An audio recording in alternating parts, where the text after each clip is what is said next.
everybody. It is 6 p.m. It is April 8th. Welcome to our Town of Rhinebeck regular town board meeting. Would everybody please stand?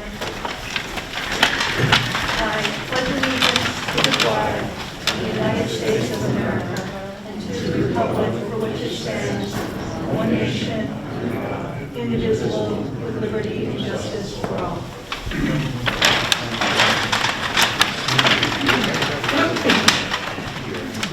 We have a public meeting notice tonight for the short-term rental law. Anybody who wants to speak should sign in with your name and address. Use the microphone. You're going to address the board, not the audience. And you can speak for 3 minutes per person. And we'll take any written comments to the clerk. But before this, we were going to have a presentation by Chris Graham. Did I get your name? Yeah. Not Chris Kidiot, that's Eric. Right. Hudsonia, we had Hudsonia update our not critical environmental areas, our habitat maps, which we did in 2009 when we passed our comprehensive plan, and as part of reviving our adding sustainability issues and looking at that within our law, we had them update our maps. So we have more, what is it, 15 years later? Yeah, it's about 17 years later. 17. 17? Yes. So Chris Graham from Hudsonia, a brief presentation about the update in our local habitats map. Thanks, Chris. You're welcome. So, yes, this project was initially done in 2000. Oh, no, it's not there. Calm down. I thought we were Take your time. good to go. Is that your offspring? Yes, that's my daughter. Cute. Yeah, I have the PowerPoint up on my computer. And let me try. Oh, I know. Maybe if I switch the screens, I think I have duplicate screens. Let me switch them.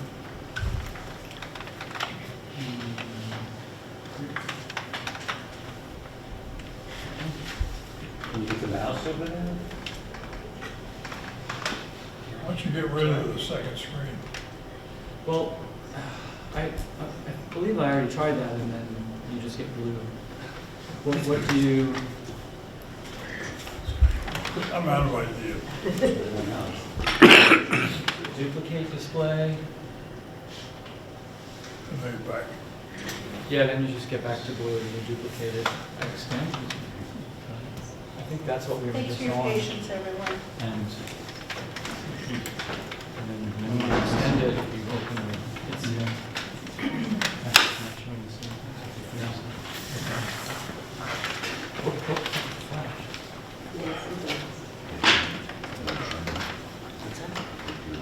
It's clearly hooked up already, because otherwise you wouldn't have anything. That's right. I think when you plug it back, it's going to work.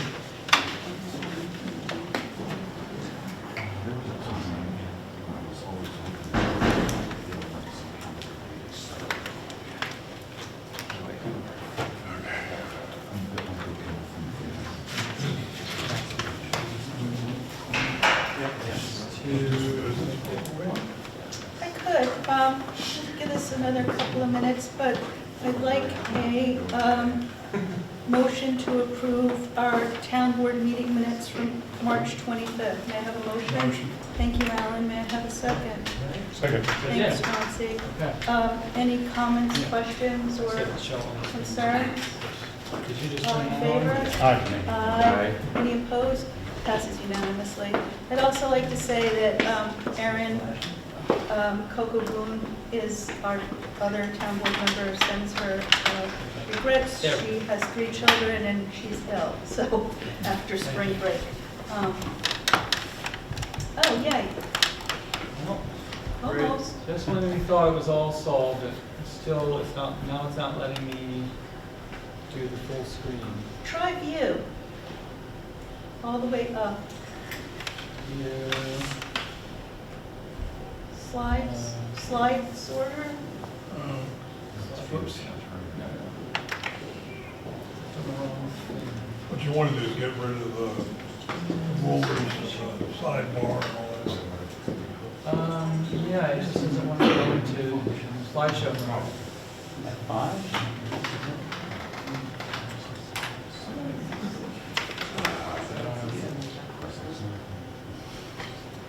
I mean, I could do it. There's an X on the top right, just get rid of the sidebar. There you go. That's not ideal, but Yeah. just do it. Oh, that's good. Better. It's just- I don't want to do it. Why wouldn't that work?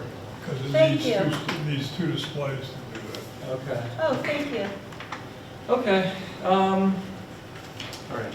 Everybody, Chris from Scenic Hudson again with the changes over a 17-year period to our significant habitats. Thank you. Colleagues, well, former Hudsonia employees completed the original townwide habitat map of Rhinebeck in 2007, which was 17 years ago. And we just in the past year updated that map to reflect changes that have occurred on the landscape since then. We've done these sorts of habitat maps for a number of towns, many of them in Dutchess County. So, since I have limited time, I'll skip over this and we can come back to it if we need to. So for these projects, we map what we consider significant habitats, which is most habitats on the landscape. It includes both rare and declining habitats, very common habitats such as forest and meadows. It doesn't include developed areas, most lawns it does not include, and very small patches of habitat that are surrounded by development. The very small patches of habitat simply do not support a whole lot of organisms, maybe some squirrels and chickadees, but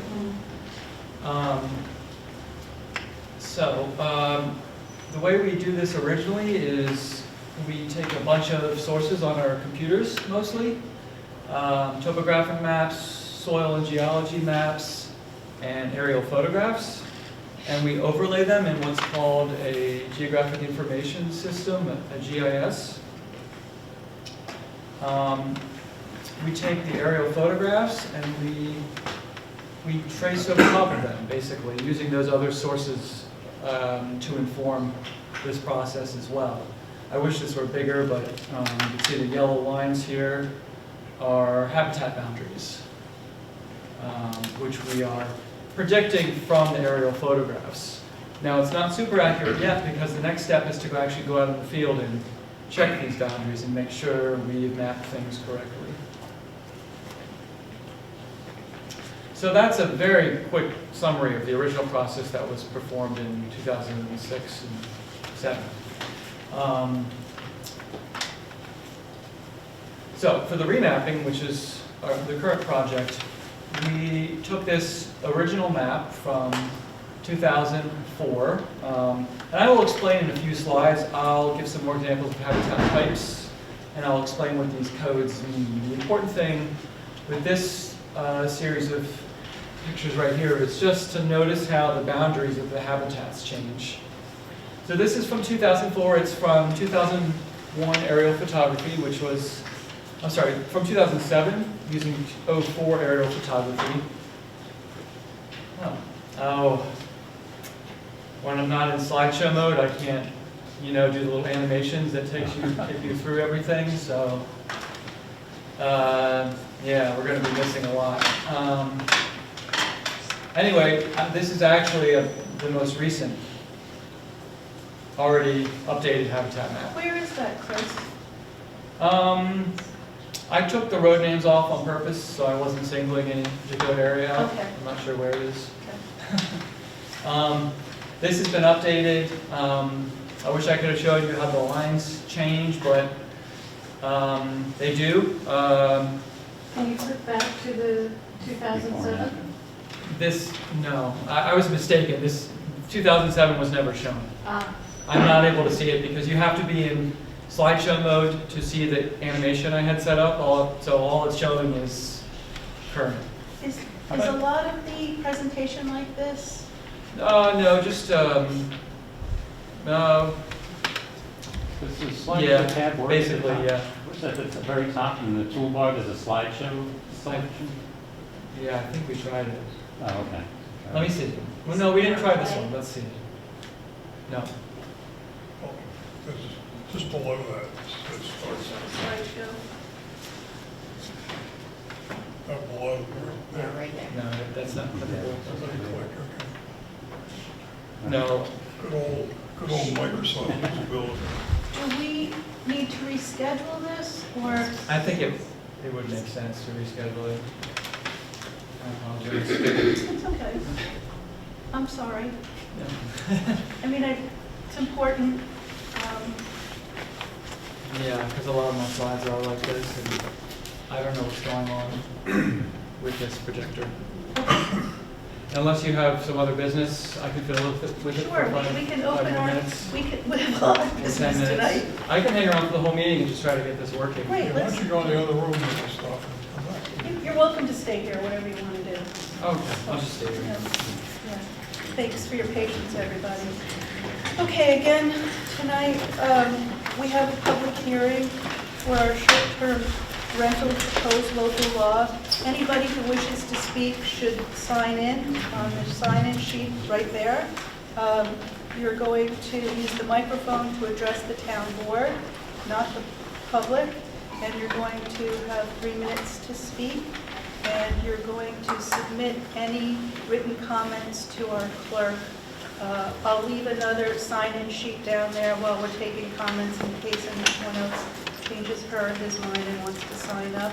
But I would, Warren, do you want to go over the, Excuse me, are those microphones in front of each of you? yes, Could you use them? Thank you. how's this? Okay, Can you hear me? is this good? Check, check. Warren, you want to introduce the law? Sure. So the town has been talking about having a Do we have short-term to make a motion to rental. get this onto the floor? Do you need a motion to To open the public hearing? Yeah. Yeah. Can I have a motion to open the public hearing, please? Motion. Thanks, Alan. Thanks, Chad. All in favor? Aye. Aye. Thanks. Go ahead, Warren. Okay. So the town has been considering for quite some time now, town board, adopting a short-term rental local law. Most municipalities in this area and in New York State are following a similar course in trying to regulate short-term rentals through a local law. Is this... Hello? You have to be close. Is your button on? Yeah, it's on. It's just got to be really close. Okay. Is that all right? Yep. Can you hear me? Just hold it way up like this. Look. That's good. Check, check. Okay. So originally our planner had drafted a proposed local law which we reviewed internally, and I reviewed it. I have amended that draft to incorporate basically what was included in that original draft in a format which I thought was clear, a little bit more simple than what had been originally proposed. So I'm assuming everybody who's going to comment on the local law has read the local law, but I'll quickly go over the provisions. I just want to warn you that there are a couple of typos that we noted tonight. We are not going to be voting on the local law tonight. It will be, we'll be taking your comments and considering them and determining if, based on those comments, there needs to be any amendments to this law. So we're hoping that we can adopt it at the next town board meeting, but it will not be adopted tonight. The town board will take into consideration all of the written comments that we've received and the public comments tonight. Basically, the law is actually quite simple. It's intended to control short-term rentals, which are defined as rentals for 30 days or less. There is some ambiguity in section 125.62 which we will have to clarify to make sure that the law clearly states that it only applies to rentals of 30 days or less. The definition of a short-term rental is included on the first page. Short-term rentals are not permitted in campgrounds, tent sites, or tent platforms, or any temporary structures. And short-term rentals do not include bed and breakfast, boarding house, hotels, motels, or ongoing month-to-month tenancies. The next section is the creation of a presumption of a short-term rental, and the presumption exists if the property is offered for a rental on Airbnb, HomeAway, Vrbo, or for a period of 30 days or less, or if the property is offered for lease for a period of 30 days or less. That presents a rebuttable presumption that it is a short-term rental and needs to comply with the law.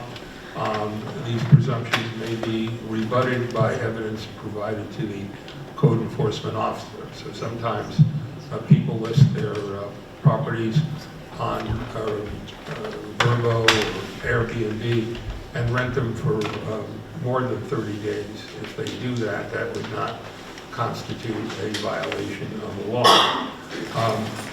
The next section, 12563, is a required permit.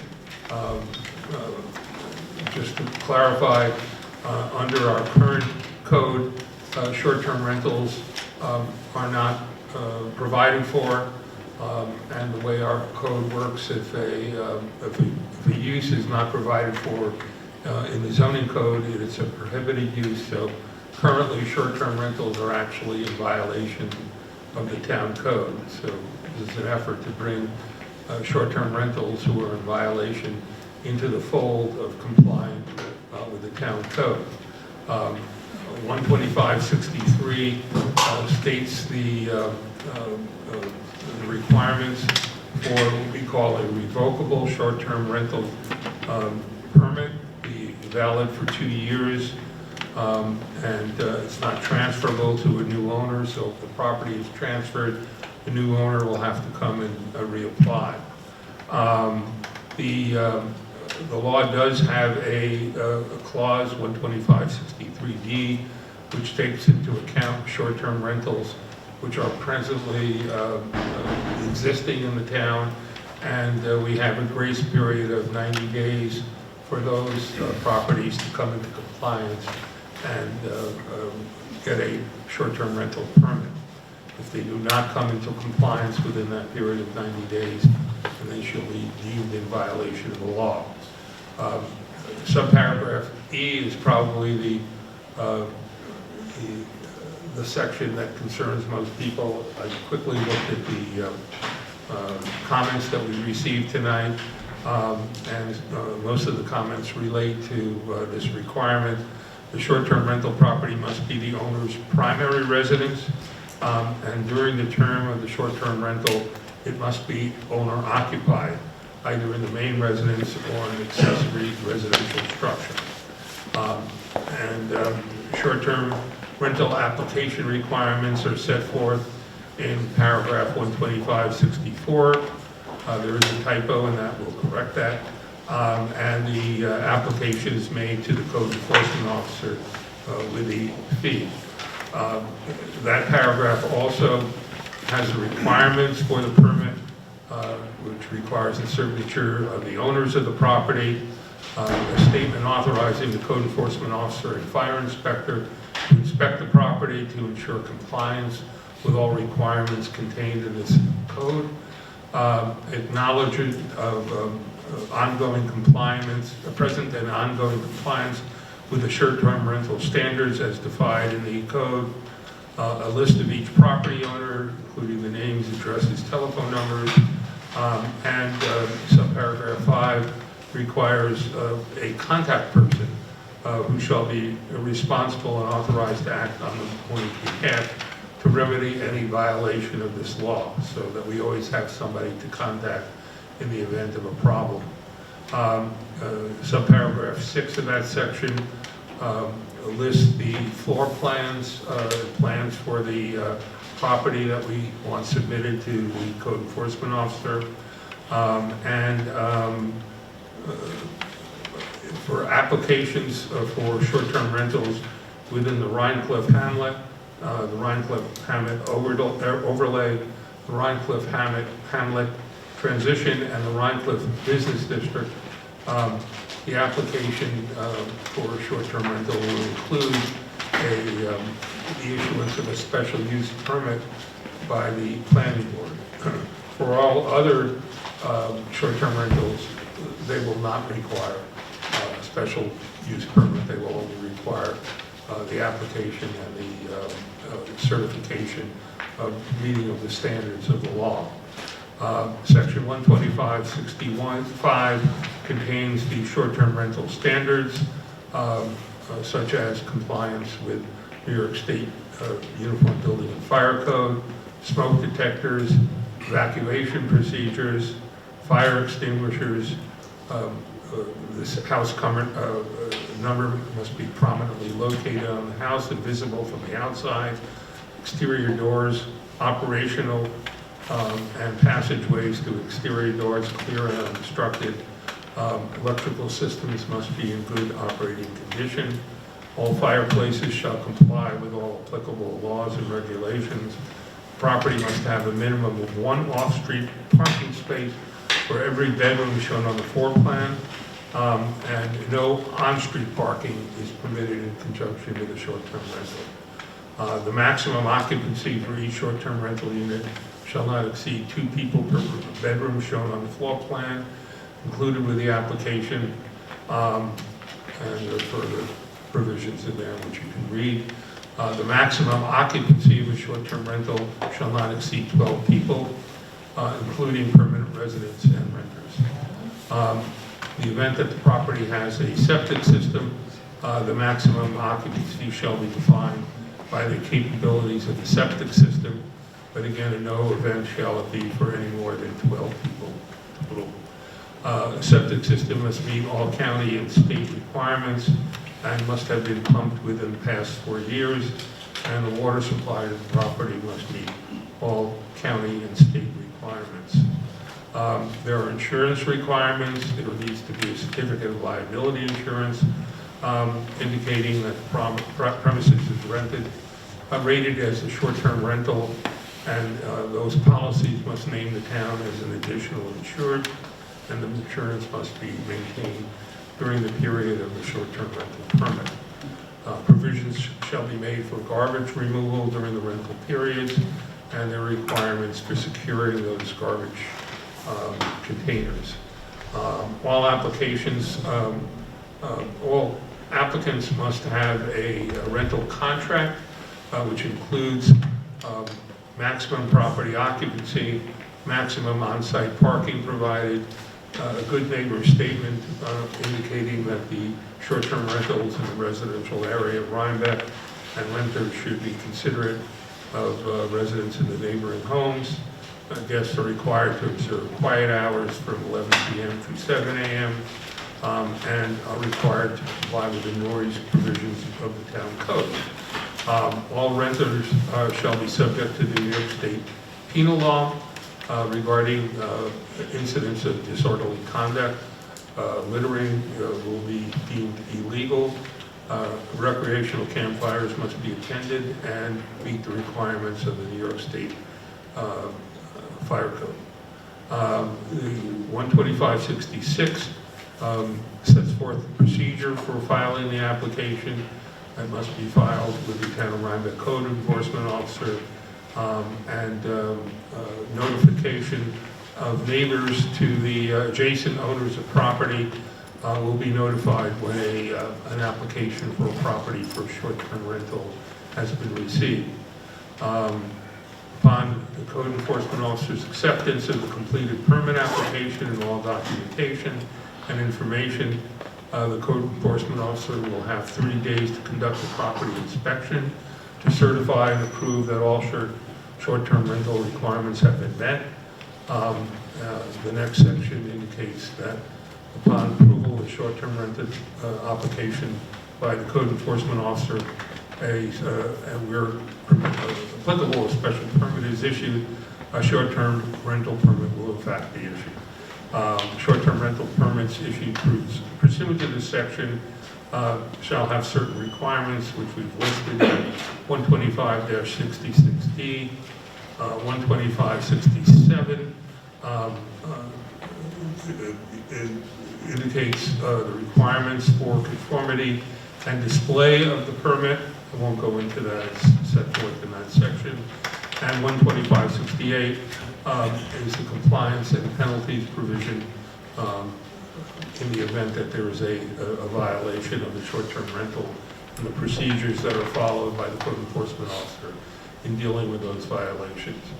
Of course, the code provides that if there is a violation of the short-term rental permit that's not remedied, the short-term rental permit can be revoked, and there are penalties, including the issuance of an appearance ticket or fines for violation of the law. All applications for the renewal permits will be granted for an additional 2-year period, provided the conditions set forth in 125-69 are complied with.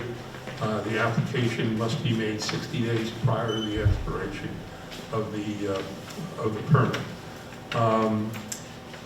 And there are grounds for suspension or revocation of the permit set forth in section 125-70 if the applicant has falsified or failed to provide the information that's required by the code, the applicant fails to comply with any of the requirements of the code, the property owner is in violation of any of the provisions of the New York State Fire Code or the Uniform Code, and the owner has violated any penal violation, committed a violation of the New York State Penal Code. Any conduct on the premises which disturbs the health, safety, peace, or comfort of the neighborhood, or which otherwise creates a public nuisance shall be grounds for revocation of a permit, and removal of or disrepair of any required safety devices would also be deemed to be a violation of the permit. 125-71 provides for an appeal that may be made from any order or termination or revocation of the permit to the zoning board of appeals within 60 days. If you just sort of summarize the entire law, that's it. Thanks, Warren. I want to just reiterate that currently short-term rentals are illegal in the town. So this is a law allowing them under very limited circumstances to protect our housing stock and the quiet enjoyment of residents by our constituents, our residents. It's illegal to run a short-term rental in Rhinebeck. It is not in our use table, so it is illegal. Just like you can't clear cut your trees and sell lumber, you can't have a short-term rental. So this is after years of listening to people and having complaints and having our code enforcement officer having to look at houses that have been trashed, or I know 1 or 2 instances of that, and do repairs. We want to allow them under limited circumstances. The other thing I want to mention is that there's currently a law being proposed by Senator Hinchey in the state legislature that where the state will mandate that all short-term rentals be licensed either by the state or a local municipality if a local municipality has a short-term rental law. The state is going to require that short-term rentals have commercial insurance because it's not a residential property anymore, it's a commercial property. And most mortgage companies do not want you to use your house for a commercial business. So I think there will be some reverberation there. We'll wait and see what happens with the state. This is our local law. Also, the state will collect bed tax, but they don't say whether or not we'll be able to do that. So the county collects it, the state will be collecting it, and although the town will have to enforce all the laws and still deal with all the complaints, we do not now, nor am I sure if we will be able to get a bed tax. But that remains to be seen. So having said that, if there's another sign-up sheet, if anyone wishes to speak, please sign up. I'll go to that after this. But again, you address the town board. You have 3 minutes. Introduce yourself, and we'll take any written comments as well. So I think we have Alan Lee, Stone Ridge, New York.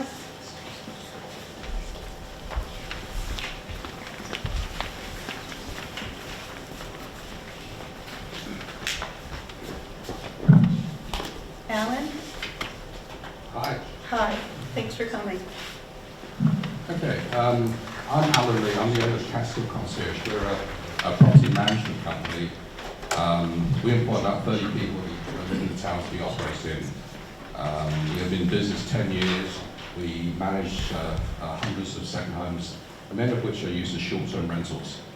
We operate in maybe 15 municipalities. So we have substantial experience managing Airbnbs across many towns and municipalities. In that time, I've received only 2 complaints from neighbours.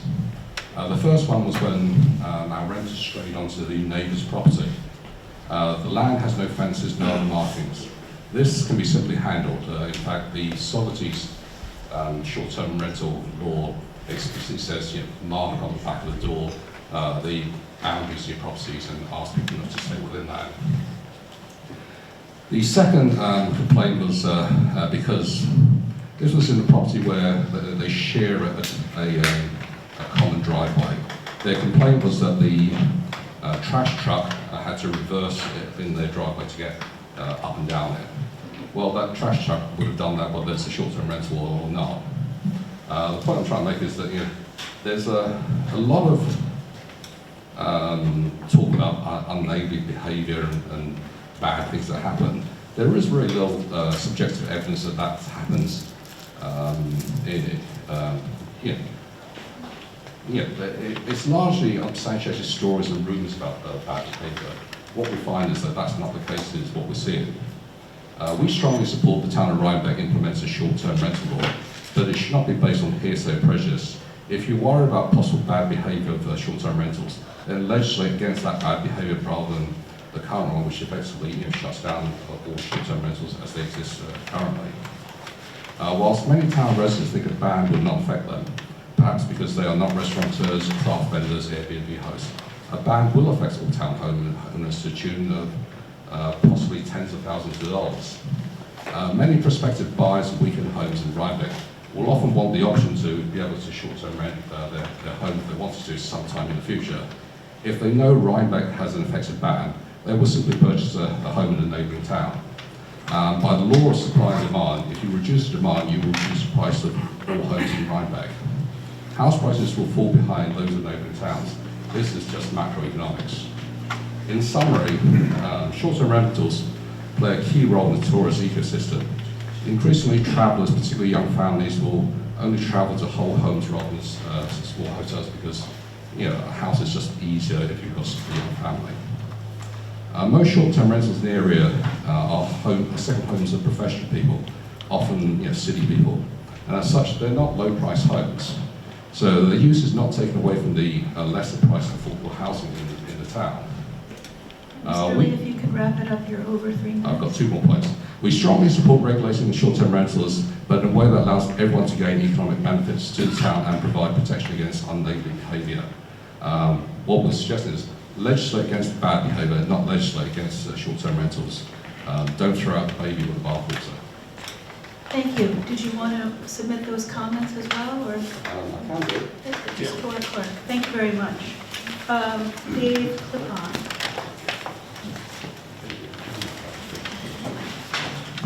Hello. also. Hi. I'm Dave Clipon. I live at 73 Old Post Road, along with my wife and my father-in-law as caretaker. We used to live at 340 Wurtemberg Road, Polt's Farmhouse. We had a bed and breakfast there. My wife ran for over 2 decades, so we have pretty good experience on the bed and breakfast side of things. We've also stayed at over 100 Airbnbs around the world. We've seen that perspective. We used a booking engine for an out-of-state rental that we had, including Airbnbs. So we've seen that. I can say that we're very glad to see this proposal brought to the public. Thank you for all your work doing this. It's thoughtful and it's thorough, and we endorse it generally. I think that it should help balance the imbalance that traditional bed and breakfasts had against Airbnbs and short-term rentals. So that's a real positive thing. I think we have a couple of questions. We have a large house that we may want to rent one room but serve breakfast. So the question is that a special use, is that a short-term rental special use permit, or is that a bed and breakfast permit? We wanted that clarification. We'll, I guess, answer all questions at our next meeting. We're listening tonight. Okay. So we will clarify that. This law currently allows you to rent out whatever you want, as long as it's your primary residence and you're on site. So you could rent out a room. As far as breakfast, we'll have to look at that. Yeah, when you make an application for a short-term rental, you would inform the code enforcement officer of everything that you intend to do on the property. And if your property, the use of the property as you described fits into the category of a bed and breakfast, then you will be required to apply for a bed and breakfast permit. Don't you need County Department of Health permission for that? Well, the bed and breakfast permit is different, and that's why. I think it's serving food is what distinguishes It them. becomes commerce, Yeah. yes, understood. No, Okay. it's only if it's over. I defer time to my wife. Okay, and then, thank you. The last, there is a question, and it's probably for later on, but if permits are issued, will there be a cap? That's because we're thinking we may want to start opening up a room for short-term rental in the next 2 years, but we don't want to miss out if there's a cap on that. This law does not propose a cap. Does not propose a cap. All right, thank you. Thank you. Susan Ray.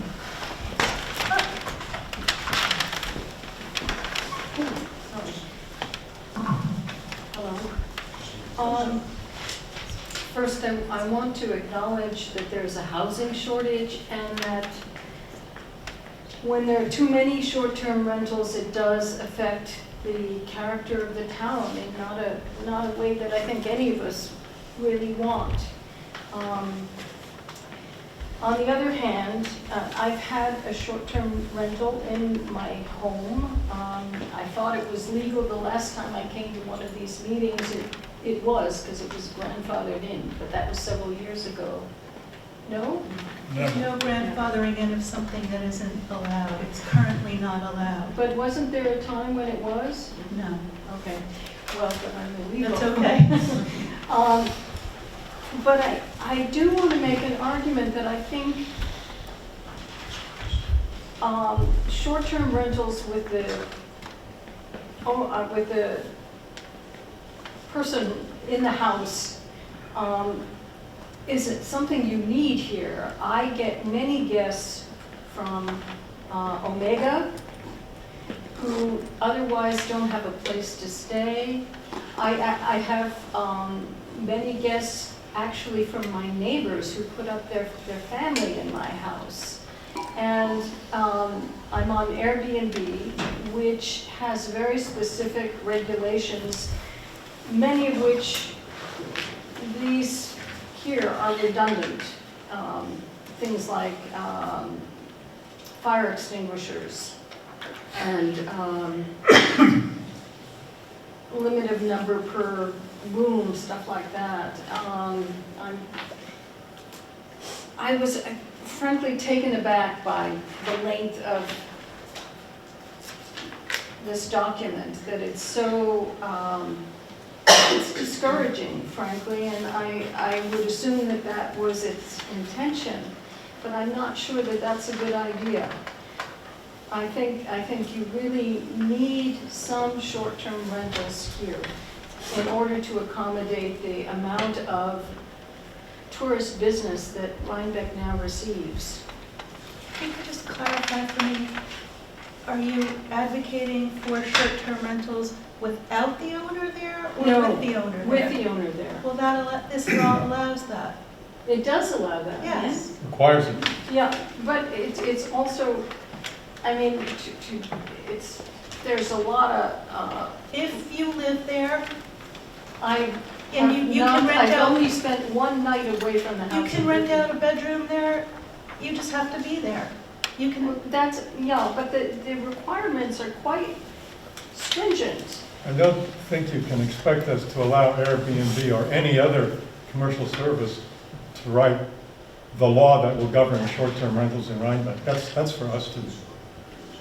No, I'm just saying that for people who are doing that, who are renting through Airbnb, I don't know about Verbo or the other one you mentioned, we couldn't do it unless, we couldn't succeed at it unless we already met those qualifications. I think we're agreeing. This I- law allows rental. No, I understand. I'm just saying that this is daunting. This is 9 pages of single-space legal language is daunting, and having to draw diagrams and apply, and, you know, is it really necessary? Thank you. I mean, thank you for coming and thank you for your comments. I'll just say again that the state law that is up in the House right now will require all this stuff as well. I mean, you're talking about a commercial use of a residential property. We believe that it should be ensured that it's safe, that there's carbon monoxide, that you get a permit, that we know what's going on, and that you be on site. Well, I mean, the carbon monoxide, that's a requirement of Airbnb as well. We don't. it No, doesn't- I yeah. understand, but there's something about a heavy bureaucracy that people who live in small towns live in small towns to avoid, you know, and without, I'm not expressing myself. Yeah, I agree. I think there's a way to do that. This is not supportive of the people running short-term rentals from their homes. It's discouraging. And I think you need us, and we should be working together rather than at odds. Thank you. Thanks for coming. So if you would like to change something, make a suggestion. I will write stuff out. Go ahead. Oh, can I just ask a question, since we were having an exchange anyway Yes. during my time? Sure. Why is Rhinecliff distinguished from the... There's no zoning by right in Rhinecliff. No zoning by... There is no zoning law for Rhinecliff. Anything done in Rhinecliff must be approved by the planning board via a special use permit and a site plan. So there is no zoning law for the hamlet of Rhinecliff. Okay, thank you. Sure. Trailer lock, did I get that? Taylor lock? Okay, Taylor. Hi. Hi. Taylor Locke, can you hear me okay? Yes. I own a home at 99 Salisbury Turnpike. I've owned my home for like 2.5 years. I have been renting it on short-term rental platforms like Airbnb for the past year. I started doing so only after I called the town board and asked if there was any restrictions. And I don't recall who I spoke to. This was over a year ago, but I was told there was no current restrictions and that the town had been looking into, I mean, you have a consulting agency that you were working with to understand the data and that there may be restrictions or permitting in the future. But at that time when I spoke to someone, there was none. So that's why I started renting it out. I will say I am not full-time in Rhinebeck. I, at this point in my career, needed to go back into the office after COVID. so I do spend part of my time in the city. I'm not on site when I rent my home, but I do hire a management company who is, very local and close by. My intention of owning my home is to live here full-time in the future. My mom is flying in on Saturday.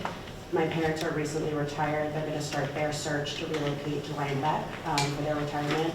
My sister and her husband are coming this fall, and they're hoping to relocate from Seattle to Rhinebeck. So my intention is to rent my home for the next, period of time to allow me to build a life here, build a community, and get myself to a place in my career where I can be here full-time. I guess my question and my understanding of the laws, you've written it in not allowing you to rent your home when you're not on site, is have you considered alternatives to that will allow people like me to build my community, and my future life here, and not be on site? I know that there's towns in the Catskills that have things like 1-year waiting periods. Me owning my home for over a year, before renting it and being here, more full-time for that first year, allowed me to get to know my neighbors, and I have very close social relationships with my neighbors on both sides.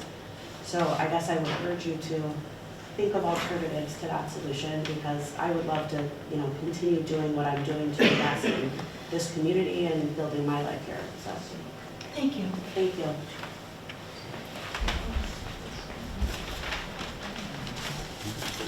Alan Reckler.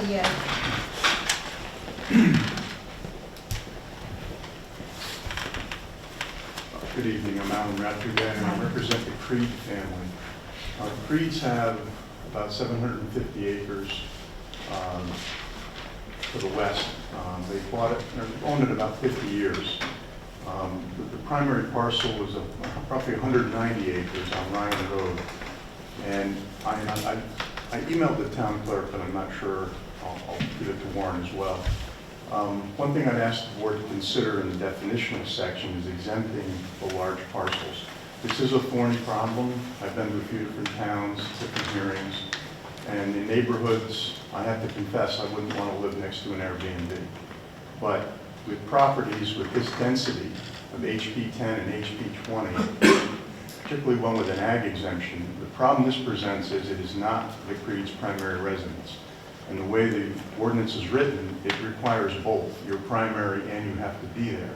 So they can be there, they frequently are, but they're not going to say it's their primary because it isn't. So in the definitional section, my suggestion to the board is to consider exemptions. HP 10 and HP 20 by its nature is extremely rural. And if you look at, as I'm sure you all have, your intents and purposes section, it talks about neighborhoods and then rural areas. And frankly, I have not heard in any other municipality Airbnb concerns in rural areas. And they're, in that sense, pretty unique. The primary operation on the property is a cattle farm, but to be perfectly frank, the few times they do rent it, help them pay the taxes. And again, this was not bought to be an Airbnb. They've owned it for 50 years. So the way that the local law is written, I haven't studied or thought about what the supervisor said about, it's illegal now, but they've had it for 50 years and they've done this. Nor do I want to, frankly, get into that. But if there were some modest exemptions for properties that really don't impair quality of life, it's something that we would urge the board to consider. And if you really tried to pare it down, you could do HP 10, HP 20, and require ag exemptions as well. And that would be a very, very small fraction of the properties. And to my knowledge, there has never been a complaint about the Creed property. So thank you all for your time. Thank you. And as the town clerk, In the way. I think I have your. did you get the email? I just wanted to be sure. Yeah. You can give it to Joni, just so we Okay. make sure we I have it out. I can approach. Please, yes. All right, I'll give And it to thank you for She coming. must have Thank- sent it to you, Warren. Thank you Yeah, for I have. coming. Thank you, thank you. All right, thank you. Jennifer Neufeld, Thank you for your time. thank you.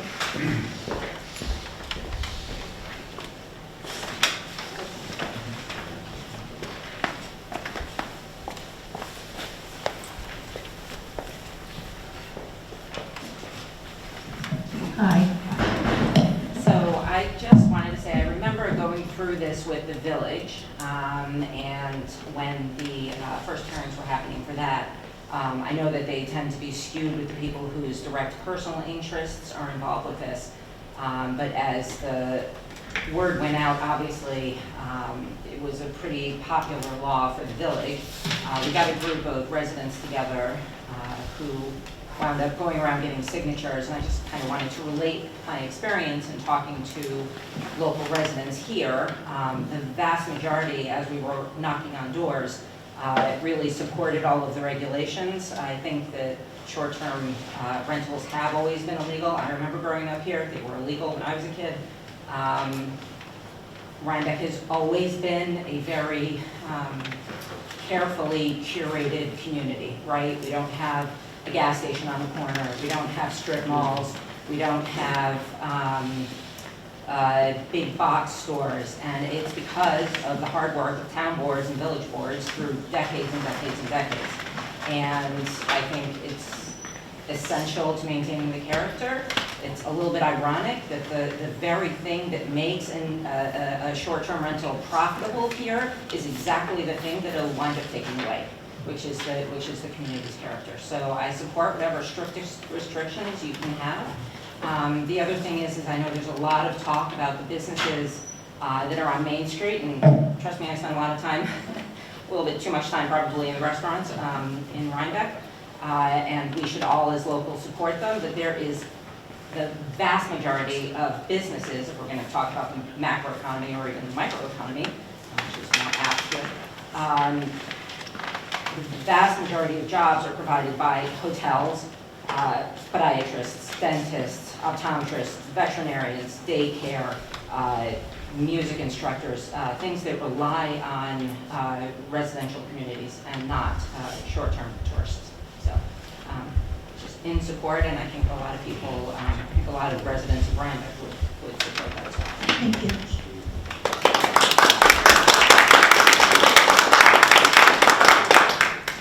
Vicki Horn or not? I think I'm going to have to lower this. Do you need help? You got it. I got it. Thank Hi, you. I'm Vicki Honer. I spoke to the board 2 sessions ago. I live in a very small neighborhood, 2 miles from town. There are 12 houses on my street. The last 3 houses that were sold became Airbnbs to people who lived in New Jersey, Florida, and New York City. They're not permanent residents. It definitely has changed the character of the neighborhood because it's a transient population. There's a turnover all of the time. Now you can say, you know, Airbnb vets people. I don't think that's really accurate. I think if a person has integrity and they rent a property, they're going to treat it as though it's their own, take care of it. If they don't have integrity or they're not very reliable, they might trash the place or they might not take care of it. So I think there's a real, you know, variation of quality of renters. And for us, we've lived on our street for 30 years. We moved here from Massachusetts. I taught in the elementary school for 25. We have plots in the natural cemetery. We don't plan on leaving. We love the town. We love the neighborhood, and we want to be able to stay. And my husband and I completely support all of the work the board has done to develop this. Thank you.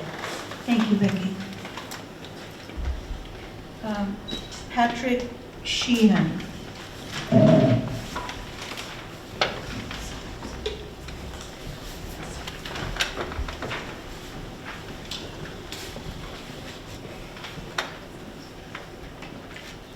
Good evening, folks. My name is Patrick Sheehan. I'm here wearing 2 hats. My father owns a property I grew up in at 217 Rhinecliff Road, and we do not rent that property out. We have considered Airbnb-ing it. We don't rent it out because we had to evict a local girl that I went to Buckley with, who didn't pay rent and did $12,000 in damage, plus us about $5,000 in legal fees. So you can understand my father's reluctance to rent out the house. And given he's 83 years of age, the concept that he would have to live on site while people are in his house simply doesn't work. He lives with my sister in Rhinebeck. So, you know, I have a real problem with private property rights being subject to extreme regulation. I'm not very interested in that, but let me see here. If your objective is to avoid corporate Airbnb models or people coming from out of town to buy properties for this purpose, you could have a staggered moratorium. If you purchase date, you have a 5-year window where you cannot rent out, or you can rent out 20%, one bedroom. You have 30, 60% the following 5 years. But by the time you get to 15 years, okay, we've been paying taxes in this town since 1974. You should have 100% control of your private property to do with it as you please, provided you're in the law and there's not a nuisance. Illegal is an interesting word that the supervisor uses. Not authorized by use might be a little more likely, as some of these people have said. They call the town. I've spoken to the town. It's not on your books, so therefore it does fall into a gray area. And we've been playing this game for at least 4 years. Okay, I remember having this conversation in 2018 or 2019. This is something that this board has wanted to do since before COVID, and you're getting there. Well, congratulations to you. But you're getting there at the expense of the people who live in this town, who pay their taxes, and you're not allowing them to use their properties for the best use for them. Taxes in this town are extremely high, as we all know, and offsetting those costs for residents is a critical factor. Even the creeds are looking for that offset. Now, my other hat is I am running for the New York State Senate against Michelle Hinchy, and I completely am opposed to a statewide registry. Okay? We register things so we can regulate them, and for independent folks who have their properties here, Sir, you're at your 3 minutes, if you could wrap it up. you are going to require an onerous amount of regulation, site plans, increased insurances. It's unnecessary. This town has operated very nicely, and as I've said in the past, what is the incidence of complaints that the police department has dealt with over the course of the past 2 or 3 years? What's the percentage? And those are important questions to ask. Thank you for your time. Thank you.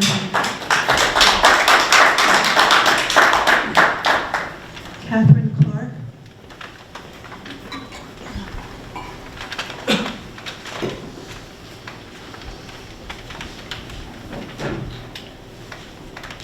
Hi, Catherine Clark, 60 Lemon Lane, and mine's very short and sweet. I just wanted to come down and support the board in their work putting this resolution together.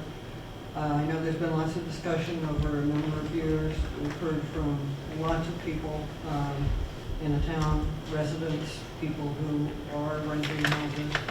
I think that this is appropriate and will mitigate some of the issues that have arisen over the past couple of years, and that we need to go in the direction of some kind of regulation of short-term rentals. So I definitely support that. I think overall, when there's a lot of short-term rentals in the area, that it has a big impact on housing in general, on the ability for people who want to live here and support the community to rent a house, because so many houses have been taken out of the market for this purpose. Anyway, thank you. Thank you very much. Just checking to see if anyone else has.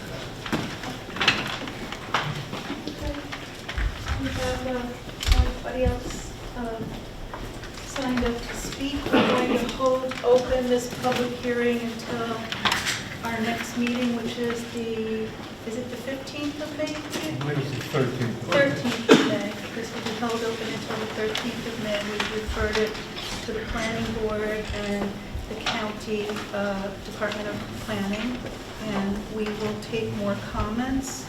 I also have comments here, just briefly. Michael Trembo for the short-term rental law. We're going to publish these, right? No, we don't publish them. I have a stack of comments here. They're public record because the comments are to the board. But at the last meeting, I said I'd read them, so I'm going to read them. Is that all right? No. No? I think it's insane. I promised I would. I don't know, well, I'll tell you what my personal view is. People can write these things and give it to us, and we read them, and they get filed, and they become part of the permanent record. I counted up just what I've been given. This package is 10 single-space pages. That's a lot of reading and a long time, and I think that if people want their views to be presented orally to the community and the board, either they should be here to do it, summarize their writing in their 3 minutes, or have somebody do it for them. I understand that people may not be able to be here. You ask a friend, a spouse, an adult child, your lawyer, or have somebody do it for you. But I don't think that, somebody's going to submit one that's going to be like War and Peace someday. I will, can you allow me, since I said I'd do it, and I won't do it in the future, may I summarize the four? I said I'd do this. I don't want to go back. Since you asked so nicely. Thank you. Sure. I'm going to summarize some comments. Scott Kraus, homeowner and taxpayer in Rhinebeck, voicing concern about these regulations. His family adores the community. They plan on moving here in late 2025. They have 2 houses on it. One is rented to long-term tenants. The other is a short-term rental.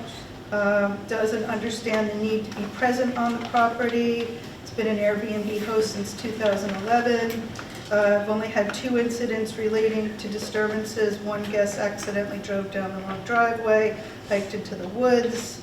Loves Rhinebeck, wants to move here permanently, but wants to be able to rent it out until he does. That's Scott Kraus. That's a shortened version. Again, all comments go to the town board, so they are in our file. It is, yeah. Thanks for letting me do this.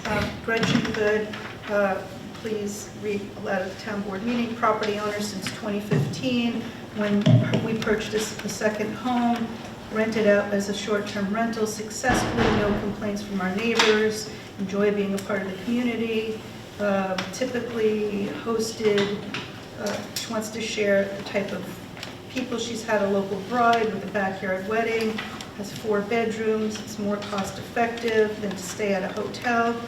When Phil Stroika, former Rhinebeck fireman, passed away, hosted his family for free for his funeral. Children graduating from college, booked a year in advance for sheep and wool, understands the nuisances that Airbnbs can create, but hasn't had complaints, hopes that we will consider changes to the proposed law to allow responsible owners who don't live there to rent out. That is Gretchen Good. Sarah Brown, vacation homeowner in Rhinebeck for 10 years. She and her wife bought a vacation home here. They have twins. They only come up for school breaks and long weekends and will not use Airbnb it out. Understand the need for regulations. No permit with a permit process. Don't support having to be there while they rent it out. Maribou Soho house is too expensive. Even with a smaller number of STRs, most visitors don't want to be someone's roommate. Impact on community, decline in tourism, short-term rentals employ people. She would like us to consider some suggestions. RC5 backs up to almost 300 acres of woods, so her neighbors aren't affected. Better approach would be to allow individual basis, case-by-case basis. understands that we've been fielding a lot of calls from people looking to buy property. Easy solution would be to impose a 6 or 12-month waiting list for those buying new property, a cap on the amount of Airbnbs, lodging tax, short-term rentals in Rhinebeck currently pay 4% to Dutchess County. Rhinebeck has an opportunity to impose their own tax, so hope we think about that. We don't have the opportunity to impose our own tax, but Steve Cornicini, benefits of STRs, higher maintenance standards. He understands the desire for regulations, believe the current proposals may be overly restrictive, could have unintended consequences. ST&Ts are also often maintained to a higher standard. There is a higher demand for non-owner occupied rentals. Airbnbs, short-term rentals boost local businesses. Rhinebeck Airbnbs accommodate people for events like Center Claus, the county fairs, Omega, Marathon for foliage. Airbnb and other platforms have insurance in place. Additional town-mandated coverage may be duplicative. STRs are not hotels. They have a distinct experience. Hotels are often part of a larger corporation. STRs can cater to a wider range of travelers. Here it says to consider a less restrictive approach. Consider the need for them. Information documenting positive experiences, a registration system with reasonable requirements, educational enforcement on educating both renters and residents about responsible STR use, asking for a balanced approach, and I think he'll be able to attend the next meeting. Okay. I guess we can move on. This will be held open until our next meeting. If anyone wishes to speak then, we'd be happy to hear you. Thank you. Before you close, could you just tell me to whom to write written comments? Town clerk. Town clerk. What's the? It's on our website, but I believe it's townclerk@rhinebeckny.gov. Okay. And you can always call 876-3409 to get the address, but I believe that's what it is. Yes, Catherine.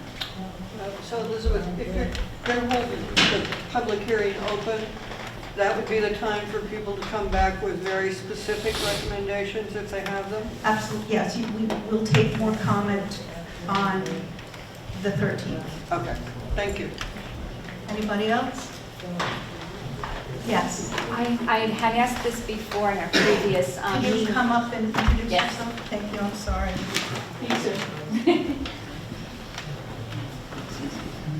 My name is Nels Allison, I'm a resident of Rhinebeck, and I had asked this at a previous meeting. Is the board considering limiting the number of STRs? No, it is not in this law. And you're not considering? Well, we're listening to comments, so I don't Okay. know what the board will take all comments into consideration. I don't know what these guys are thinking. Okay, my request is you please consider it. You would like to see a law that caps it? Right. A law, this law with, Had some kind of a stipulation that the board would consider a certain number total of STRs within our community, so that it's not open-ended. unhosted? Whatever you decide. No, I like the provisions that you have. Mine is just STRs in general. So you are for the, I'm sorry, I'm just trying to make sure I understand. And when people come for a license, limit the number. We have about 80 or 90 right now. We are assuming that once a law is in place, it will naturally go down. Are you? I'm for that. Okay. I'm for that. Thank you. Thank you. Anybody else? Okay, we're going I to, just wanted to say one thing. It would be helpful for us, if you do anticipate having further comments, if you could get those comments to us in writing before the next meeting, that would be much better than coming to the meeting and give us the comments then, and we can look at what your, and consider what your comments are prior to. So the email address for the town board is I wanted to go to the clerk. Okay. If it comes to us, it ends up in a, Okay, good. in a black hole. So the clerk is our statutory records keeper. She will make sure that we get it. Sorry to step on you, No, but. that's okay. Step on by people. If any comments are actually, if any changes are made based on comments, how does that get published? Well, it's a local law process, so we'll discuss what we want to do when we close the public hearing, and that will all be done publicly. We'll either decide we want to change the law or revise it, or look at some changes, and then we'd have to do another revision, renotice it. If it's a substantive change, we'd have to renotice it, go through the whole process again. If it's not substantive, like fixing the typos, and I believe there's one fix our zoning administrator wanted in noticing. He did not want certified mail. He wanted first-class mail only, but we're going to talk to him further about that. We can make those changes without renoticing, but whatever we do, you'll know because we'll be talking about it publicly, and we'll make sure that everyone here understands. Is that? Yeah. Anybody else? Okay, thank you all for coming. We're going to continue with our regular meeting, and we'll see you in May if you want to come back to us. Thank you, everybody. Chris, how are you doing over there? Good. I got it working. I'm fixing the focus. If anyone wants to stay for the Hudsonia thing, if not, Chris, will this be in a slideshow that can go on our website too? It could, sure. Yeah, I'll have to make spruce it up, but Great. yeah. Thanks for staying and taking Thank you, Lawrence. Nice to meet you.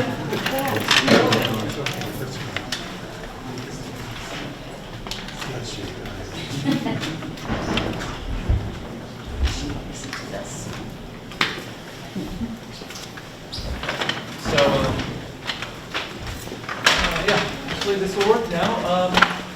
So, in the remapping process, what we did basically was look at more modern aerial photographs. These were from 2021. Well, the more modern ones are from 2021. That's the most recently available from actual planes. We're not using satellite imagery. We're actually using aerial photographs taken by low-flying aircraft. So this is from 2004. The original map, well, the photo is from 2004. The original mapping. What we then did was put up the newer photographs and map any changes that we saw, which I'm showing here in the black outlines. These are things that have changed in the 17-year period between the two sets of photographs. And the codes here represent the transition in the habitat types. And again, I'll go through a few of those in a slide or two. So there are lots of changes. This is just selected fairly random, this area here. And then when you take away the old lines, you're left with new habitats, newly delineated habitats. What does UHF mean?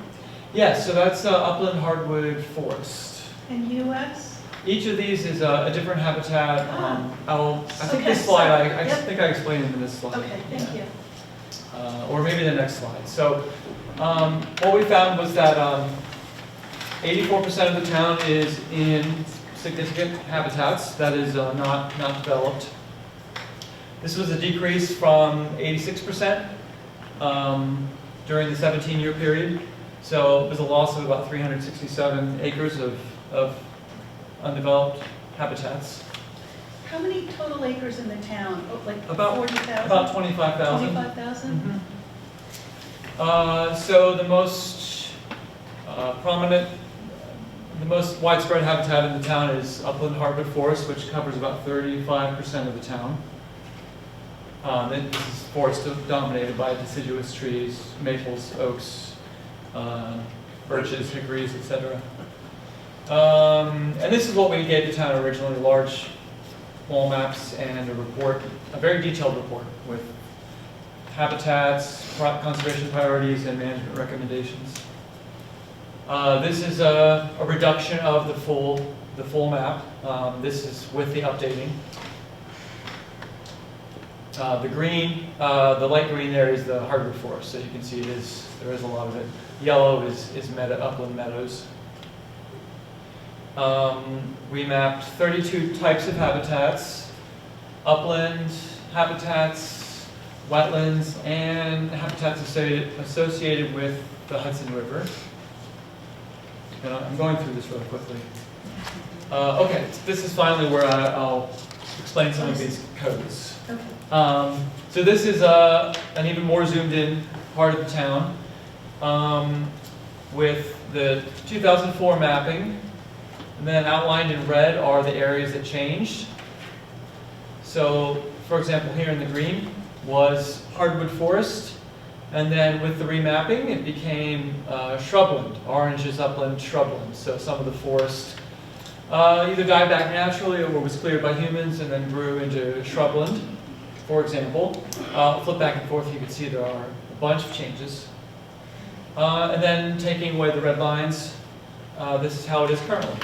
So, Do you think our deer population has anything to do with that? I mean, I know that other, when we were doing our critical environmental area, the plethora of deer sort of is destroying the canopy and switching hardwood forests to, they're grazing on the... What they do is they graze the seedlings and saplings, and so they wouldn't change a forest into a shrubland, No, but but they do affect the way it regenerates Regenerates, after a yeah. disturbance. There are certain species that they don't like to eat, so if you had a disturbance from either humans or like a wind throw or something, the species that grow back would be affected by the deer. Only what the deer don't like would grow back. Things like birches. Yes? Can we ask questions? Sure. Sure. Can you give us just some context on where this falls in the town? Again, I'm not sure. I took away the road names on purpose, just so I wasn't singling out an area. It's really just an example. We did do the whole town, so we will have maps that we'll be able to look at. And they'll be on the website? I hope so. Joan stepped out, but she's our web maintainer, and whatever Scenic Hudson has is public record, and not Scenic Hudson, sorry. This is important, which is why we're doing a public presentation. We want to know where we are with our environmental areas. So, yes, so the deer, they would affect more of the species present and not the whole scale habitat. Let's see, so upland hardwood forest is this lighter green color. This darker green is upland mixed forest, which would be a mix of hardwoods and conifers, like hemlocks and pine trees. UM is upland meadows. This would include hayfields, croplands, and just kind of abandoned meadows that no one's using for anything. US is shrubland, upland shrublands. Hardwood swamp would be swamps dominated by hardwood or deciduous trees. A wet meadow is a wetland, that's a meadow. And those are just a few of the more prominent habitats. I'm not going to go through all of them, but I just wanted to give you a few examples. Oh, a pond. Constructed pond is a CP. There are lots of small ponds that dominate What does throughout the town. constructed pond mean? So usually man-made. And most of the small water bodies in town are man-made. And then the blue lines are streams. So, this is a summary of changes in some of the, again, the more prominent habitats in town. From 2000, these are the years of the aerial photographs that I used, so 2004 to 2021. Developed areas increased by 10%, a total of 367 acres. Let's see. Hardwood forest also increased by 5%. The change in acres is here, and then the percent change is here. Meadows increased by 2%. All of the green is increases. And then as far as decreases, conifer-dominated habitats decreased. And the main reason for that is probably what's known as the hemlock woolly adelgid. It's an invasive insect that kills hemlock trees. I don't know that for sure because we didn't do field work for this habitat, so that's my presumption. Although there are some other reasons why conifers would die. Let's see, shrublands diminished a great deal, 15%. Wet meadows decreased. In general, significant habitats diminished by 2%.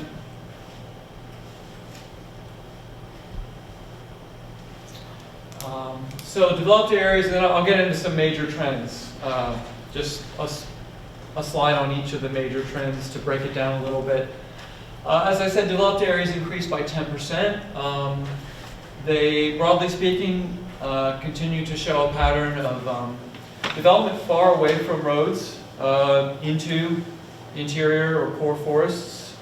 Normally when we give one of these talks, when we've mapped a town, we'll talk a lot more about ecological concepts. So one of those concepts is that conservation-wise, if you're looking to promote biodiversity and conserve species, it's better to keep development closer to existing roads and not have it go deep into forests.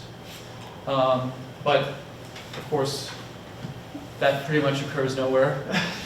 I mean, this is what happens everywhere. And 206 acres of forest were developed during the study period. That is, forest was cleared and replaced by development. Houses. Houses, driveways, lawns.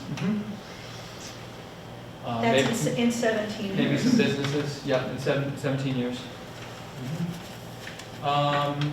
So let's see, what is this slide? Okay, so this is a picture from 2004. I picked one, I'd say one of the two areas with the most development, the most concentrated development, new development during that time period. Looks like this is just southeast of the village. I don't have the village boundary labeled, but roughly this is the village. So this is from 2004, and then in 2021, the pink is all of the new development. Yep.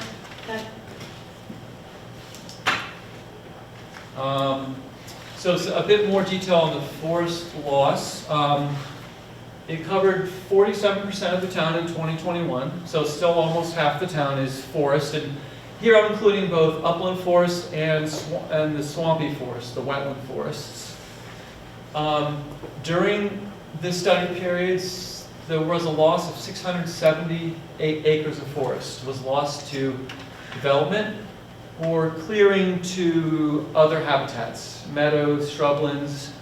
Most of this is probably due to humans. Our area, our region doesn't have large-scale fire events that would clear forests naturally, hurricanes, tornadoes, things like that. There are probably some small-scale things that would do it. However, this amount of forest, 362 acres, was gained as it grew from shrubland up into young forest. This is part of what we call ecological succession of one habitat into another. So you do gain forest back that way, and that's how you get a net loss of 313 acres. It's the forest lost plus the forest gained, if that makes sense. Now, I did want to make note that the forest gained is, again, we didn't do field work, but probably of lesser quality, mostly than the forest loss, because the forest gained is young. Forest that develops nowadays from shrubland is probably has a lot of invasive shrub species in it, just because of the era we live in. Those invasives are around everywhere, and if you clear forest, they'll come in, and then the forest grows, and you still have those invasives. Some of the forest loss was probably mature forest, higher quality, that did not have such a prominence in invasive species. So it's important to not just look at the numbers, but also to consider some of the ecological specifics of the forest. Excuse me, how do you come up with 313, 678 minus 362? 362, do those not add up? No. Okay, maybe this should be 675, it looks like. Well, So maybe 38. All right, let's continue. Yeah, on. sorry. It is a 5 acre We'll difference. go back to map. I'm 3 acres off, it looks like. That plus that is 675. Thank you. Turn the 8 into a 5, I guess, right? What's that? Turn the 8 into a 5? Yes, exactly. Okay. So another concept we talk about is, well, this has to do with the long driveways. Interior forests, forests far from forest edges, is necessary for a lot of animal species. There are a lot of species of animals that are shy away from forest edges, from the light, the noise. And so in ecology, we talk about interior forests. And so that interior forest, which we've used a number of 50 meters from a forest edge, that diminished by 6%, or 319 acres. Are these numbers a lot for 17 years? I mean, to me, any loss feels shocking, but... I can't say. This is the first project we've done like this. I agree with you that it does feel intuitively like a lot, but I suspect actually Rhinebeck, again, this is my own personal speculation, knowing how progressive Rhinebeck is compared to a lot of the surroundings, this may be low. A lot of other areas may have higher forest loss. But It'll be interesting to see what we can do with this data in terms of land use, or encouraging people to, I'm thinking about my own land, maybe we could replant the right kind of trees in the interior forest. Okay. Sure. Yeah, that's a what great we idea. could do to help people. Sorry. Yeah. Yes, we're currently doing the same project on the town of Stanford. And so once that's finished, we'll be able to compare those towns, those two towns at least. Yeah. But I did want to say, on a positive note, many large blocks of that interior forest do still remain in Rhinebeck. Okay, so this is, okay, something got a little messed up. Oh, no, it didn't. This is, okay, this map shows the forest loss. This is actually where the forest loss is taking place. The yellow is forest that became meadow. The black is forest that was developed, etc. So those are the two most common fates of the forest losses: development or cleared and became meadow. So loss of wetlands. There was a 3.7% net loss of wetlands. And I should have said earlier in the presentation, the wetlands we map are far more extensive than any published wetland map you would find by either the state or the Fish and Wildlife Service, Corps of Engineers. Those, of course, have size thresholds, and they're all mapped, or almost all mapped remotely. And so we map much smaller wetlands, and we do field work. And so we generally map a lot more wetlands than you would find on those regulatory maps, and much smaller wetlands. So when I say 3.7% loss, I'm talking about our wetland maps, and not, for example, the National Wetland Inventory maps. Did the fieldwork happen for this study, for wetland loss? The original field work, extensive field work was done for the original study in 2007, and then for this study, it was all based on aerial photographs. But it was usually pretty obvious on the photographs when the wetlands were lost. So 23 acres were developed. 26 acres were filled or drained to become upland habitats, usually meadows or, you know. Do you see the new DEC law helping to, the wetland law helping to sort of mitigate this loss? Thanks. DEC is going from 100 Yes, I to 300. I think there's potential there. To be honest, I haven't read all the details of that. They're decreasing the threshold, the size threshold, right? 300. Well, there's going to be a larger perimeter, and you'll have to look at each one individually, but it's 300 feet instead of 100 feet. Okay, and I believe there's also the size threshold is going down. So I do believe that will help. It certainly won't prevent all wetland loss, but I think it'll help. Yeah. Another issue that I found here and in Stanford, more so in Stanford, is a lot of these laws aren't enforced. Regulated wetlands are just cleared and developed anyway, or cleared and turned into meadows. And unless, I can't say that for sure, but in Stanford there are quite a few examples of that. Maybe they all got permits to do that, so I can't say for sure, but I suspect. I mean, it's hard to enforce things. Who's going to go around enforcing these things? People can get away with things. You just had a clear cut done without a permit. And if it's on the back 40 and it's not visible from a road, it's hard. It's hard, yeah. So the largest, and speaking of which, the largest single wetland loss in the town was 8 acres lost from a New York State regulated wetland. Where? Again, I can't say whether there were permits for that or not. I'd love to know that. Sure, I can tell you afterwards if Yeah. you'd like, because I'd have to pull that up. And then there were 4 other cases greater than 2 acres each. So those are just the biggest examples that I wanted to point out. A lot of the wetland loss is just a quarter of an acre, half an acre at a time. Little bits and pieces. So this is a map of all wetlands. I tried to fade out the existing wetlands. It didn't work so well. The lost wetlands are in the bright pink. And then ecological succession. This is the other side of the coin. This is the process that's not caused by people. It's just natural change on the landscape. When a meadow is abandoned, it will almost inevitably grow into a shrubland in some number of years, and a shrubland will become a forest. So this is going on in Rhinebeck as everywhere else. 2% of the town, by our accounting, experience this. And meadows to shrubland, shrubland to forest, those are the most common transitions that are going on. And then that's a map of where scattered throughout the town, little bits and pieces.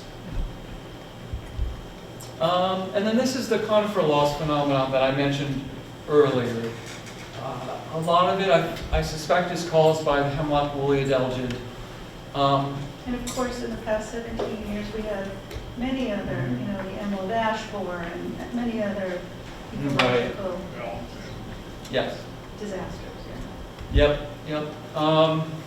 The other thing that probably is common, that I know is common from the aerial photographs, is red cedar tree. Eastern red cedar trees are very common and have a fairly short lifespan naturally. So those do die back and get replaced by usually hardwood trees. So that certainly contributes here as well. But the declines were dramatic. Conifer forests declined by 2/3.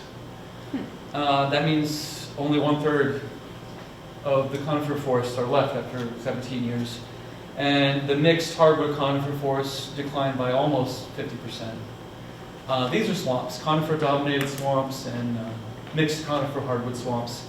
Rare to begin with in Rhinebeck.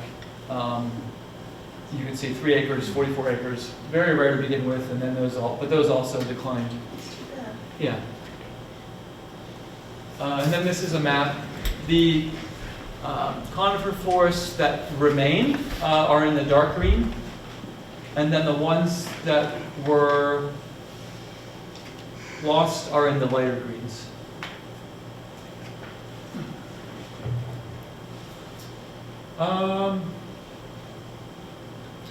Oh, that's just an extra slide. Okay, so my conclusions. Oh wow, there we go. So, 10% of the town experienced some type of change, either natural succession or some kind of human-caused change.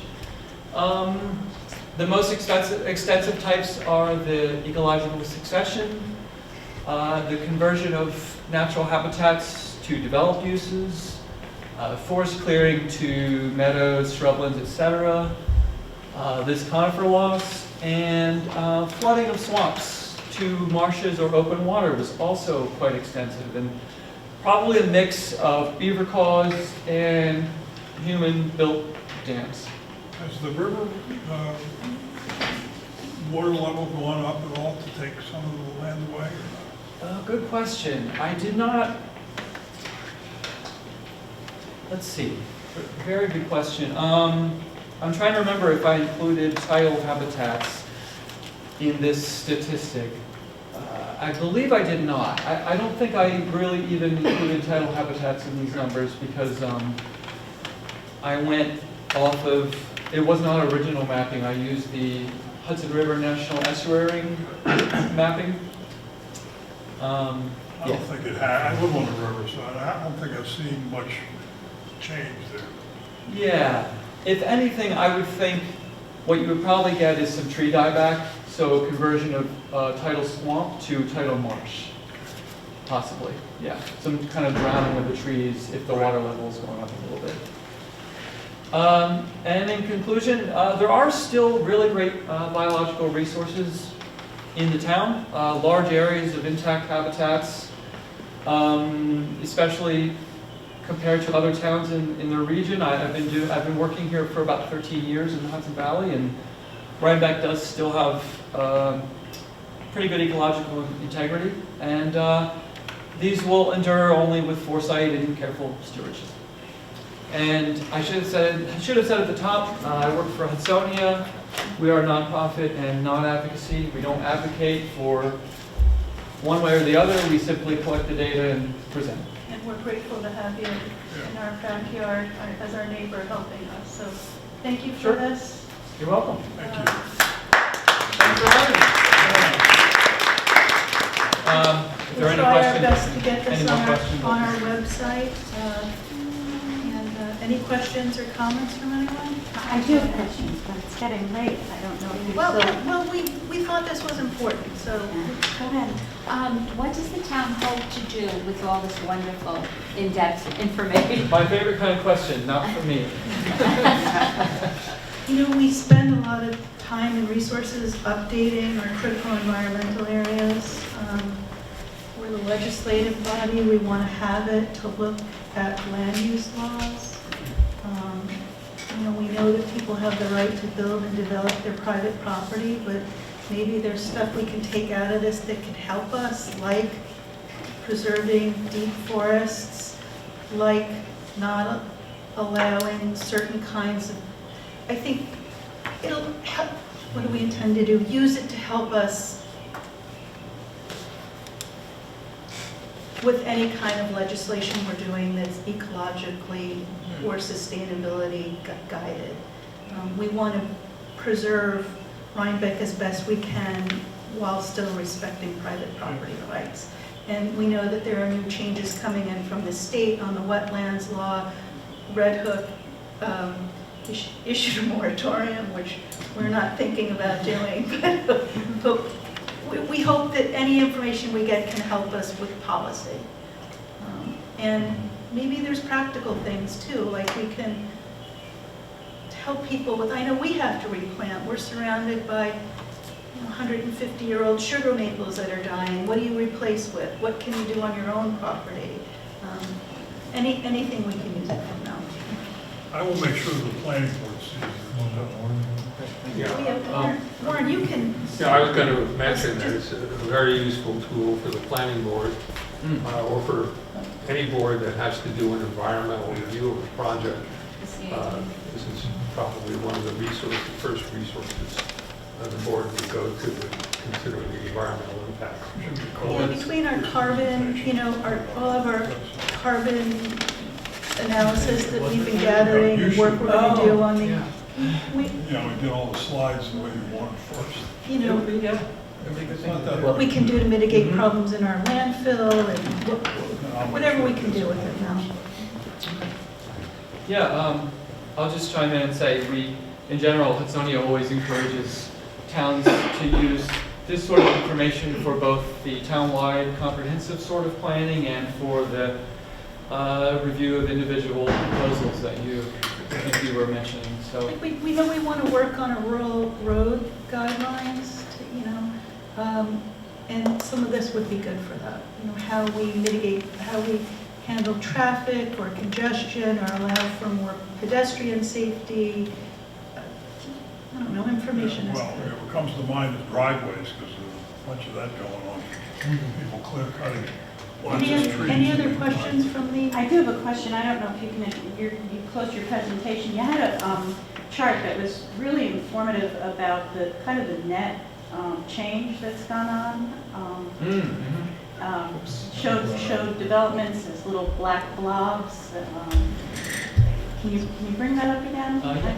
So in my mind, I'm just trying to go through, figuring out where are the big spots of development in the town that I've watched, being here for so long.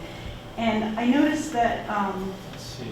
going toward the river, there's that whole condo thing off Rhinecliff Road that happened, and I would think that that would show up as a habitat loss on these charts, and I don't see that indicated. Yes, So, I can explain why. This slide that you're referring to is only showing forest conversion to development in black. It's not, and I believe those where you're talking about was fields. It was meadows, yeah. Okay. I may be able to bring up a map though of that. Let me see here. I'm sorry, I don't know your name. Patty. Patty. Langto? Langto. Yeah, here's. Just anecdotally, we could see building permits that have been taken out, and there's been lots of clear cutting, for houses going in, and I see it now. It's more informative there. Yep. Right there, yeah. This Yep. is showing all of the development in the town. Yeah. In the darker gray. Okay, great, because I was having trouble reconciling what came to mind in development. Of course. versus- it is a lot on the south, and then the condos. Great, thank you. Anybody else? Two quick questions. What is your name? Kara Keto. Hi there. I am interested in, is there any possibility of doing an overlay to show the new DEC regulation over the amount of wetlands that you've looked at so that we can understand the gap there? I don't understand the question. Oh, I see what you mean. The amount of the extent of the DEC map wetlands versus our wetlands? Yeah, so he I'm sorry, your name is? Chris said that they look at much smaller wetlands than the DEC or the Army Corps of Engineers look at currently. If the DEC's new regulations, when they come into effect with the wider buffers and the lower size threshold, how many will still be below the regulated wetlands? Yes, good question. I don't know if all the mapping is done for the smaller size threshold. I suspect it's not. That's a good point. But so that would have to be done manually to kind of be fill done. that gap. And probably, it's probably like the Army Corps, it's probably mostly done remotely. But when that's done, then that would be easy to do, to overlay that with our wetlands. Yes. And I don't know if that's been done or not. I don't follow the laws that closely, to be honest. I'm really a biologist. I try to avoid getting down into the nitty-gritty of the laws. So let me ask you this. That's fine. I will see if that's even been done, but just knowing that it might not have been done is interesting. Of course. Did you look at animals at all? Not for this study, because it was all remote. When the original field work was done, it would opportunistic if birds were heard or, you know, we weren't doing specific animal surveys. In our report, the original report though, there is a lot of detail on what kinds of animals are likely to use the different habitats and what kind of plants are likely to live there, especially focusing on animals and plants that are of conservation concern. Right. Yeah. Thank And I don't know, well, I believe all those reports are up on Hudsonia's website. I don't know if our report is still on the Rhinebeck website anywhere after so many years. I think it is. Okay, thank you. Anybody else? Thank you for doing this. Of course, my pleasure. Glad I got it to work. Well, good with you. I think, thanks for staying for this. All right, everybody, thank you for staying for this. And we're going to continue on then. Elizabeth, if I can email you with that location you want. Can I email it? Thank you. Sure. Thanks, and thanks for coming. Say hi to Eric for me. I will. Just one announcement, I should have done this when everyone was here.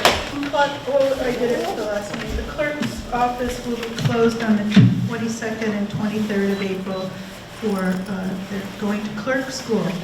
Not that they need it, but That's about time. we believe in it. And thanks for coming.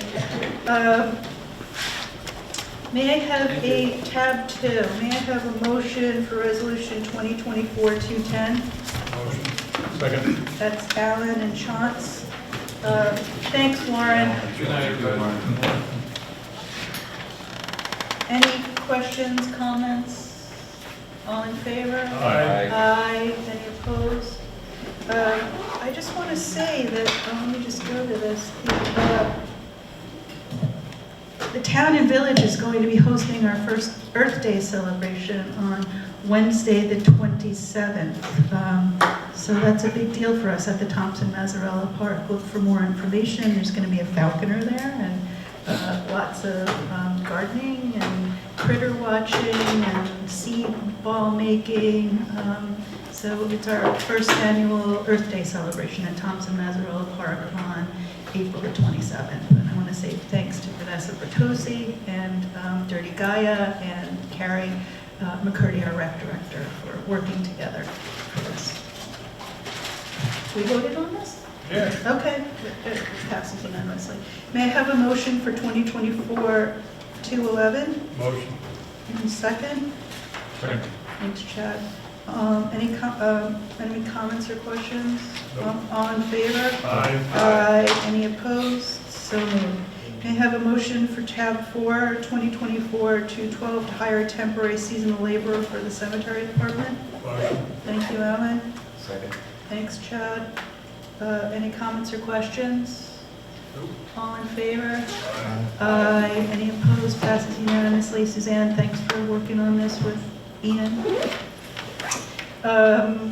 May I have a resolution for 2024-213 to purchase a storage shed for the cemetery? Motion. Thank you, Alan. Thanks, Chance.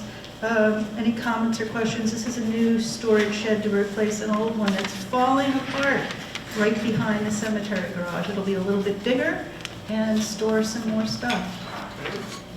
All in favor? Aye. Aye. Any opposed? Passes unanimously. Thanks for this, Suzanne.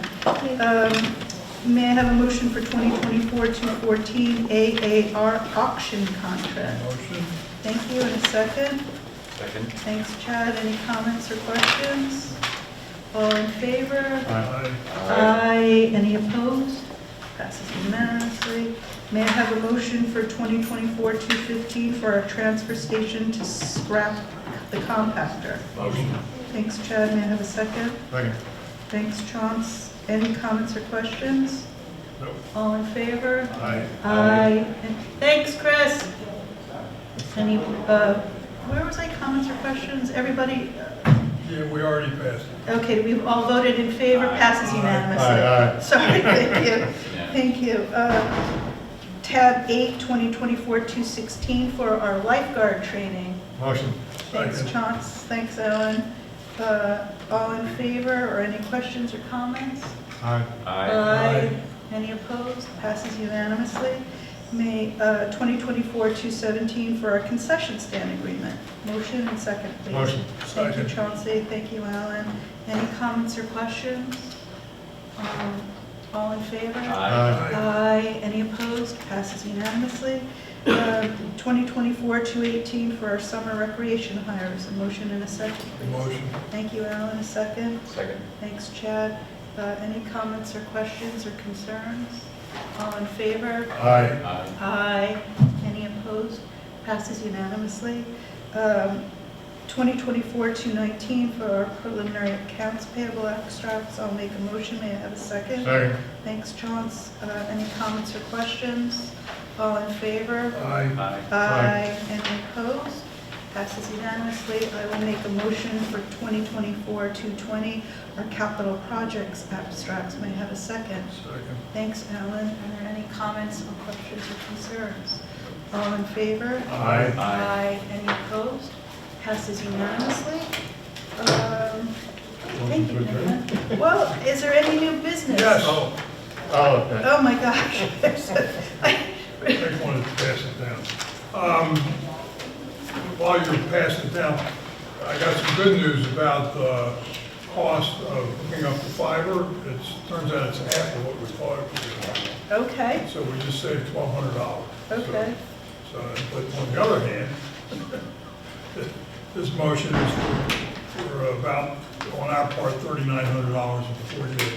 $3,948.13 to upgrade some components of the servers that have expired. Basically, the total work is just over $10,500, and we're splitting it with the village. The village has already approved. Do we know where we're getting the money? It's already in the budget for IT, I believe. Okay. Anyway. It just doesn't say where the funds are coming from. Oh, I'm sorry. Shelley, it's coming from I Shelley. can't, if I, Can we pass this contingent on determining where it's coming from?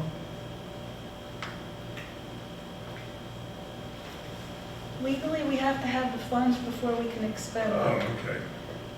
I don't want to be a stick in the mud. I understand the Sorry. importance of this, but I don't know where the money's coming from. I'm sorry. It's okay. Do you mind if we table? Is it No, gonna we kill, table. is it gonna kill us? No, All right, I'd like to know where the funds are coming from, Okay. just to, I will figure it out with Shelley. yeah, or I'll work on it with Shelley, no All problem. right, good. I'm sorry, I'd like to It's table okay, it this. just came up, on Thursday. Okay, so okay, thank you for that. Any other new business before the board? Any public comments on anything or any non-agenda items? Hearing nothing, I'd like to make a motion to adjourn. Second. Thank you, Alan. Okay, good night, Okay, everybody. good We will night. see you in May. Thank you very much.